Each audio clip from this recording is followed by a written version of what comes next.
নমস্কাৰ, কি খবৰ? মই নিৰঞ্জন বৰা, মোৰ ইউটিউব চেনেল নিৰঞ্জন বৰালৈ আপোনালোক সকলোকে স্বাগতম জনাইছোঁ। AOC আৰ্মি অৰ্ডিনেৰী কৰ্পছৰ ফালৰ পৰা কিছুমান নতুন পোষ্টৰ অনলাইন এপ্লাই খুব সোনকালে হ'ব, য'ত নেকি ফায়াৰমেন আৰু টেটছমেন মেট বা আপোনালোক আমাৰ অসমৰ কাৰণে বহুখিনিয়ে পোষ্ট আছে। বৰ্তমানলৈকে এইটো অফিচিয়েল ৱেবছাইট যিটো হ'ল AOC আৰ্মি অৰ্ডিনেৰী কৰ্পছ। এটা আৰ্মি ডিপাৰ্টমেণ্টেই হয়, আৰ্মি এটা এক্সট্ৰা ডিপাৰ্টমেণ্ট। এইটো অগ্নিবীৰ ভৰ্তি নহয়, পূৰা পাৰ্মানেণ্ট ভৰ্তি। আপোনালোকে যদি অগ্নিবীৰৰ বয়স শেষ হৈ গৈছে বা অগ্নিবীৰত চাকৰি ল'ব পৰা নাই, ইয়াত আপোনালোকে চাকৰি ল'ব পাৰে। এই পোষ্টখিনি কি হয়, আগতে অফলাইনত এপ্লাই, এইবাৰ যিহেতু অনলাইন হ'ব, এতিয়া আমি যিটো অফিচিয়েল ৱেবছাইট আছে আপোনালোকক লাইভ দেখাই আছোঁ। আপুনি নিজৰ মোবাইল ফোনৰ গুগল বা ক্ৰম ব্ৰাউজাৰ চাৰ্চ কৰিলে হ'ল, আৰ্মি AOC recruitment.gov.in বুলি চাৰ্চ কৰিম। তাৰপিছত চাৰ্চ কৰাৰ লগে লগে মই ছেম টু ছেম চাৰ্চ কৰি AOC recruitment.gov.in বুলি চাৰ্চ কৰি দিয়াৰ পিছতে এই ওপৰতে যিটো লিংক আহিব, এই লিংকটো আপুনি ক্লিক কৰি দিব। আপোনালোকে লাইভ দেখাই আছোঁ, অকণমান নেটটো চলি দেখিছে। ইয়াত আপোনালোকে ডাইৰেক্ট মই যেতিয়া অফিচিয়েল ৱেবছাইটটো খুলিছোঁ, তাত দিছে যে প্লিজ ডু নট ৰেজিষ্টাৰ, মানে এই অফিচিয়েল ৱেবছাইটটো বৰ্তমান মেইনটেনেঞ্চৰ কাম চলি আছে। হয়তো ইয়াতে মই এখন কাটি লৈছোঁ, ক্ল'জ কৰি লৈছোঁ, দেখিছে এইটো অফিচিয়েল ৱেবছাইট খোল খাই গ'ল। ইয়াত কোনো ধৰণৰ নটিচ বৰ্তমানলৈকে অহা নাই, কিয়নো মেইনটেনেঞ্চ যেতিয়া চলি থাকে, হয়তো 2-এদিনৰ ভিতৰতে, হয়তো অলপ এঘণ্টাৰ পিছতে মই ভিডিঅ'টো আপলোড দিয়া আপোনালোকৰ হয়তো নটিচ আহি যাব পাৰে। মেইনটেনেঞ্চৰ যেতিয়া কাম চলি থাকে, তেতিয়া কি হয়, মানে ৱেবছাইটটো অকণমান মেইনটেনেঞ্চ মানে কাম কাজ কৰি থাকে, হয়তো নটিচ দিবৰ কাৰণে হওক, অনলাইন এপ্লাই ষ্টাৰ্ট কৰিবৰ কাৰণে হওক, এনেদৰে কিছুমান মেইনটেনেঞ্চৰ কাম কৰি থাকে। সেইকাৰণে এনেদৰে আপোনালোকৰ মেইনটেনেঞ্চ হৈ থাকে, বা এইটো আপোনালোকৰ যিহেতু এতিয়া ৰেজিষ্টাৰ কৰিবলৈ মানা কৰি থৈছে। এতিয়া এই অফিচিয়েল ৱেবছাইট আপোনালোকৰ এই দেখিছে নিউ নটিচৰ জেগাত 7 জুন 2023 নটিচ অহা, আৰু তাৰপিছত কোনো ধৰণৰ নটিচ অহা নাই। কিন্তু ইয়াৰ নটিচটো আপোনালোকৰ নৱেম্বৰ মাহৰ 30 তাৰিখৰ ভিতৰত হয়তো আহি যাব পাৰে, নাইবা এতিয়া ভিডিঅ'টো বনোৱা এঘণ্টাৰ পিছতো আহিব পাৰে, নাইবা ডিচেম্বৰ মাহৰ প্ৰথম উইকতে আহি যাব পাৰে।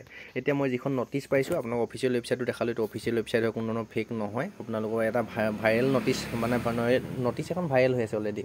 আপুনি বাহিৰৰ হিন্দী চেনেলবোৰত যদি চায়, সেই নটিচখন দেখাই ভিডিঅ' বনাইছে। মই অফিচিয়েল ৱেবছাইটটো আপোনালোকক দেখাই বনাই দিলোঁ, কিন্তু হয়, কোনো ধৰণৰ ফেক নহয়, মেইনটেনেঞ্চ চলি আছে। আপোনালোকৰ অনলাইন এপ্লাই কৰিব পাৰিব, য'ত নেকি আপোনালোকে চিম্পুল মেট্ৰিক পাছ কৰিলে ফায়াৰমেন আৰু টেটছমেন মেট MTS এই 3টা পোষ্টত এপ্লাই কৰিব পাৰিব।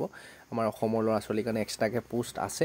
তাৰপিছত আৰু জুনিয়ৰ এছিষ্টেণ্ট বা ডিগ্ৰী লেভেলৰ কিছুমান পোষ্ট আছে। আপোনালোকৰ নটিচখন দেখাই, আপোনালোকে ভিডিঅ'টো মই নটিচখন দেখাই দিম। এতিয়া আপোনালোক ভিডিঅ'টো আৰম্ভ কৰাৰ আগতে আপোনালোকৰ চেনেলটো যদি এতিয়ালৈ ছাবস্ক্ৰাইব কৰিছে, তেন্তে বহুত ধন্যবাদ।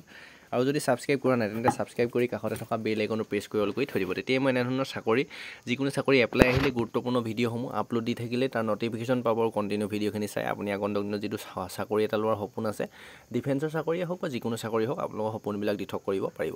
আহক এতিয়া ভিডিঅ'টো আৰম্ভ কৰোঁ। সকলো লগৰ বন্ধু বান্ধৱীলৈ ৰিকুৱেষ্ট কৰিছোঁ, ভিডিঅ'টো শ্বেয়াৰ কৰি দিব, তেওঁলোকেও মোৰ চেনেলটোৰ পৰা সুবিধা হ'ব।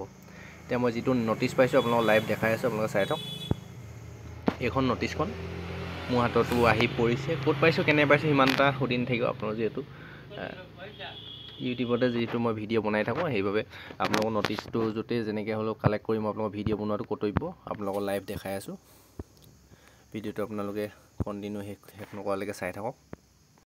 দেখিছে advertisement to be publish in employment news, মানে এমপ্লয়মেণ্ট নিউজত পাব্লিছ কৰিব বুলি কৈছে। যেতিয়া পাব্লিছ হৈ যাব, তেতিয়াই আপোনালোকৰ অনলাইন এপ্লাই ষ্টাৰ্ট হৈ যাব। তাৰপৰা advertisement government of India, ministry of home affair, ডিফেন্সৰ চাকৰি হয় সেইখিনি। আৰু তাৰপিছত আহিলে filling of the defence civilian post at various unit, মানে ইমানখিনি এইখিনি পঢ়ি নাথাকোঁ, ভিডিঅ'টো বহুত বেছি দীঘলীয়া হৈ যাব। মূল কথাকেইটা কৈছোঁ। আৰ্মি অৰ্ডিনেৰী কৰ্পছ, মানে আৰ্মি আণ্ডাৰৰ অৰ্ডিনেৰী কৰ্পছৰ এইখিনি ভেকেঞ্চি হয়। এডভাৰটাইজমেণ্ট নাম্বাৰ এইটো।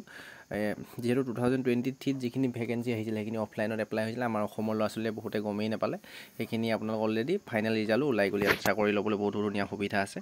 মেটেৰিয়েল এছিষ্টেণ্ট দেখিছেনে, material assistant MA total post আছে 19টা আছে। কোনটো কাষ্টৰ কিমানটা আছে আপোনালোকে নিজে চাই লওক। তাৰপিছত অফিচ এছিষ্টেণ্ট, জুনিয়ৰ অফিচ এছিষ্টেণ্টত আছে টোটেল 27টা পোষ্ট আছে। Civilian motor driver ordinary grade, ইয়াত আছে 4টা পোষ্ট আছে। মানে ড্ৰাইভাৰ, আপোনালোকৰ ড্ৰাইভিং যদি জানে, আপোনালোকৰ যদি ড্ৰাইভিং লাইচেঞ্চ আছে, এই পোষ্ট কিন্তু এপ্লাই কৰিব পাৰে। তাৰপৰা টেলি অপাৰেটৰ গ্ৰেড 2ত আছে 14টা পোষ্ট। মষ্ট ইম্পৰ্টেণ্ট ফায়াৰমেন, য'ত নেকি মেট্ৰিক পাছ কৰি আপুনি এপ্লাই কৰিব পাৰে। টোটেল পোষ্ট আছে 247টা। কোনটো কাষ্টৰ কিমানটা আছে আপোনালোকে ধুনীয়াকৈ ভিডিঅ'টো ৰখাই ভালদৰে চাই ল'ব। তাৰপিছত কাৰ্পেণ্টাৰ এণ্ড জুনিয়ৰ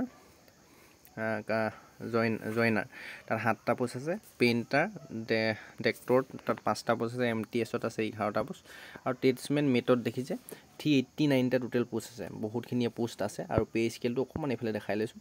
মানে গোটেইখিনি আপোনালোকৰ যিটো মেটেৰিয়েল এছিষ্টেণ্টৰ পোষ্ট আছে তাত আপোনালোকৰ পে স্কেলটো বেছি অলপ 29,200ৰ পৰা 92,300 টকা বেছিক চেলাৰীটো আৰু লগত আদাৰ এলাউঞ্চ মিলাই আপুনি ভাল 40-50,000 ষ্টাৰ্টিঙে হৈ যাব, 1 লাখ টকা পাৰ হ'বগৈ আপোনাৰ এণ্ডিংটো।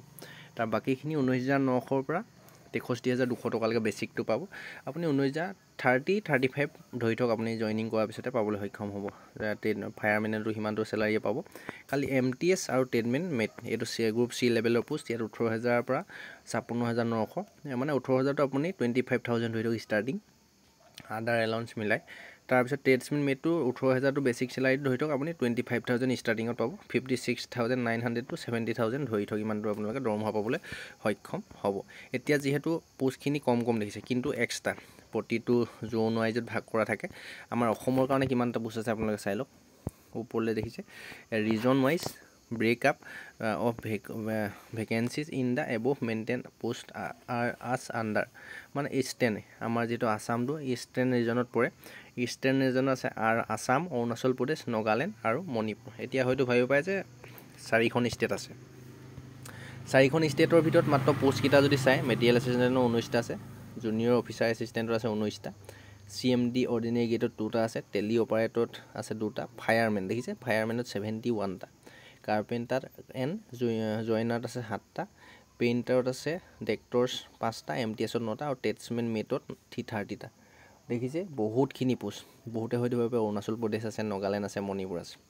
এতিয়া আছামৰ দেখিছে আমাৰ এই পোষ্টখিনিত আমাৰ ল'ৰা বহুত কম হয়, অৰুণাচল প্ৰদেশ, নাগালেণ্ড আৰু মণিপুৰ। এইখিনি যদি আপুনি ইণ্টাৰভিউ দিবলৈ যায়, মই নিজে অৰুণাচল পুলিচত দিবলৈ গৈছিলোঁ, তাত যিহেতু মোৰ যিটো চেণ্টাৰত পৰিছিলে, যিটো স্কুলত তাত মাত্ৰ 28টা ল'ৰা ছোৱালী পঢ়িছিলে, কিন্তু তাৰে 8টাই অনলি অৰুণাচল প্ৰদেশৰ এক্সাম দিছিলে, কিন্তু 8টাহে এক্সাম দিবলৈ কৈছে। সেইবাবে অৰুণাচল প্ৰদেশ, নাগালেণ্ড আৰু মণিপুৰত বহুত কম সংখ্যক ল'ৰা ছোৱালী এপ্লাই নকৰে সিমান এইবিলাক চাকৰিত। তাত যিহেতু ইমান পইচা পাতি সিমান অসুবিধা নহয়, যিকোনো কাম কৰিব পাৰে, তাত এলাও থাকে। সেইবাবে আমাৰ অসমৰ কেণ্ডিডেটে আপোনাৰ ভাল এইটো গল্ডেন চান্স। যদি আপুনি আৰ্মিত ল'ব নোৱাৰিছে, SSGD চাকৰি ল'ব নোৱাৰিছে, ইয়াত আপোনালোকে চাকৰি ল'বলৈ সক্ষম হ'ব, মানে বহুত সহজ পদ্ধতিত। এই ফায়াৰমেনত 71টা, ট্ৰেডছমেন মেট তাত গোটেইখিনি পোষ্ট আমাৰ অসমতে আছে বুলি ধৰিব পাৰে আপুনি। 330টা পোষ্ট আছে আৰু বাকীখিনি কৈ নাথাকোঁ, বেলেগ ইষ্টাৰ্ণ ৰিজনত, নৰ্থ ৰিজন, জম্মু কাশ্মীৰ, মহাৰাষ্ট্ৰ ক'ত কিমান আছে আপোনালোকে চাই ল'ব। এই অফিচিয়েল নটিফিকেশ্যন যিখন পাইছোঁ সেইখন মই তেওঁলোকৰ ডেছক্ৰিপশ্যনৰ টেলিগ্ৰাম চেনেলটো আপোনালোকক দি দিম। সেই টেলিগ্ৰাম চেনেলটো জইন হৈ আপোনালোকে নটিচটো নিজে ভালদৰে পঢ়ি চাব পাৰে। এতিয়া মষ্ট ইম্পৰ্টেণ্ট হ'ল এডভাৰটাইজটো স্পষ্টকৈ লিখি দিছে আপোনালোকৰ বয়সটো, বয়সটো মই আপোনালোকক কৈ আছোঁ। যিহেতু চাই বয়সটো আপুনি 18 বছৰৰ পৰা 25 বছৰলৈকে জেনেৰেল ল'ৰা ছোৱালী এপ্লাই কৰিব পাৰিব, আৰু লগত OBC হ'লে 3 বছৰ, 25ৰ লগত 3 বছৰ 28 বছৰ, SC ST হ'লে 30 বছৰলৈকে আপুনি এপ্লাই কৰিব পাৰিব। আৰু ইয়াত অফিচিয়েল ৱেবছাইটত দিছে https://aocrecruitment.gov.in অফিচিয়েল এইটো ৱেবছাইটত অনলাইন এপ্লাই হ'ব। তাৰপৰা 3 নম্বৰ পইণ্টত ধুনীয়াকৈ লিখা আছে submitted online application will be 21 days, মানে যেতিয়াৰ পৰা এমপ্লয়মেণ্ট নিউজত এডটো আহিব নাইবা অফিচিয়েল ৱেবছাইটত যেতিয়া নটিচ আহিব তাৰ 21 দিনলৈকে আপুনি এপ্লাই কৰিব পাৰিব। যদি ধৰি লওক 30 নৱেম্বৰ তাৰিখে আহি গ'ল 2024, তেতিয়া আপুনি 20 তাৰিখলৈকে ডিচেম্বৰ এপ্লাই কৰিব পাৰিব। ক্ল'জ এট 21 days, মানে 21 ডেইজৰ ভিতৰত আপুনি অনলাইন এপ্লাইটো কৰিব লাগিব। এইবাৰ কোনো ধৰণৰ অফলাইনত নহয়, অনলাইনত এপ্লাই কৰিব লাগিব। আপোনালোকে টেনশ্যন ল'ব নালাগে, যেতিয়া অনলাইন এপ্লাই ষ্টাৰ্ট হয় মোৰ চেনেলটো ছাবস্ক্ৰাইব কৰি ৰাখিব, তেতিয়াই মই ভিডিঅ' বনাই দিম আপোনালোকৰ অনলাইন এপ্লাই কেতিয়াৰ পৰা ষ্টাৰ্ট হ'ব, তেতিয়াই আপোনালোকে এই পোষ্টখিনিত এপ্লাই কৰিব পাৰিব। মষ্ট ইম্পৰ্টেণ্ট কোৱালিফিকেশ্যনটো শুনি লওক। ফায়াৰমেন আৰু ট্ৰেডছমেন মেট কোনো ধৰণৰ, firemen, tradesmen mate and MTS তাত কোনো ধৰণৰ এক্সট্ৰা কোৱালিফিকেশ্যন নালাগে। চিম্পুল মেট্ৰিক পাছ কৰিলে আপুনি এই পোষ্টখিনি এপ্লাই কৰিব পাৰিব। আৰু বাকী পোষ্টখিনিত আপুনি এক্সাম দিলেই হ'ব, ক'ৰবাত 12 লাগিব, ক'ৰবাত গ্ৰেজুৱেশ্যন লাগিব, সেইখিনিত কৰিব পাৰিব যদি আছে সেইখিনি কোৱালিফিকেশ্যন। আৰু আপোনালোকৰ ফায়াৰমেন আৰু ট্ৰেডছমেন মেটত ফিজিকেল হ'ব, প্ৰথম ৰানিং হ'ব। ফায়াৰমেনৰ কাৰণে 1.5 কিলোমিটাৰ 1500 মিটাৰ আপোনালোকৰ ৰানিং হ'ব ফায়াৰমেনৰ কাৰণে, য'ত থাকিব টাইমিং 6 মিনিট দিব। আৰু ট্ৰেডছমেন মেটত আপোনাৰ 1500 মিটাৰ ৰানিঙে হ'ব, তাত 6 মিনিট 30 ছেকেণ্ড সময় দিব 1500 মিটাৰ ৰানিঙত। আৰু ফায়াৰমেনত লং জাম্প আছে 12 ফুট, তাৰপিছত আৰু আপোনাৰ 8 মিটাৰ মানে ওপৰলৈ আপুনি ৰছীত বগাই যাব লাগিব, আৰু 50 কেজি দাঙি লৈ 100 মিটাৰ ৰানিং কৰিব লাগিব 90 ছেকেণ্ডৰ ভিতৰত। আৰু ট্ৰেডছমেন মেটৰ কাৰণে কোনো ধৰণৰ নাই 1.5 কিলোমিটাৰ ৰানিংটো 6 মিনিট 30 ছেকেণ্ডৰ ভিতৰত মাৰিলে হৈ যাব আৰু যেতিয়া অফিচিয়েল ৱেবছাইটত আহিব ফুল ডিটেইলছত মই ভিডিঅ' আকৌ অফিচিয়েল নটিছত যেতিয়া সম্পূৰ্ণ লিখা থাকিব আপোনাক বনাই দিম চেনেলটো ছাবস্ক্ৰাইব কৰি ৰাখিব আপোনাৰ যিমান লগৰ বন্ধু বান্ধৱী আছিলে সকলোকে ভিডিঅ'টো শ্বেয়াৰ কৰি দিব চেনেলটো ছাবস্ক্ৰাইব কৰি ৰাখিব ডেছক্ৰিপশ্যনতে ইনষ্টা আইডিটো দিছোঁ ফ'ল' কৰি ৰাখিব নেক্সট আকৌ অন্য এটা অতি গুৰুত্বপূৰ্ণ ভিডিঅ' সৈতে আপোনালোকৰ সন্মুখত লগ পোৱাৰ প্ৰতিশ্ৰুতিয়ে ধন্যবাদ